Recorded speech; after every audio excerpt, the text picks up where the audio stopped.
आवाज। शीर्षक, आवाजों का जंगल। वीर और अंजलि गहरे जंगल की ओर बढ़ रहे थे। सुना है, यह जंगल अपनी आवाज से लोगों को धोखा देता है, वीर ने उत्साहित होकर कहा। अंजलि ने हंसकर जवाब दिया, डरने की क्या बात है, यह बस पुरानी कहानियां हैं। वे आगे बढ़ते गए। सूरज की रोशनी कम होती गई और हवा में नमी बढ़ गई। पेड़ों के बीच से धुंध छनकर आ रही थी, जिससे रास्ता देखना मुश्किल हो रहा था। अचानक अंजलि ठिठक गई। उसने कान लगाए। वीर, क्या तुमने कुछ सुना?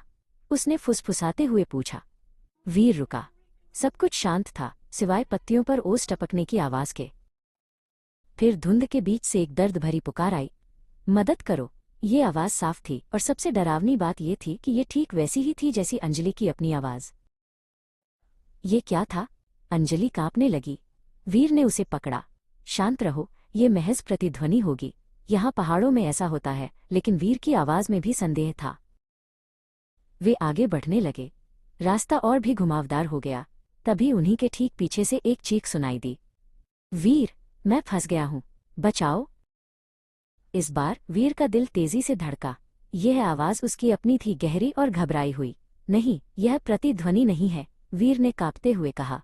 वो आवाज अंदर से आ रही है, हमसे दूर, जंगल के और भी गहरे हिस्से से।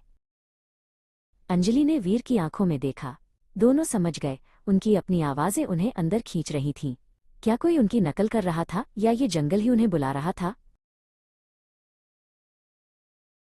बिना कुछ कहे वे मुड़े और उल्टी दिशा में दौड़ पड़े।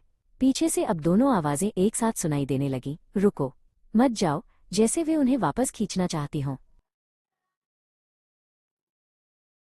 जैसे ही वे जंगल के किनारे पहुंचे, धुंध छट गई।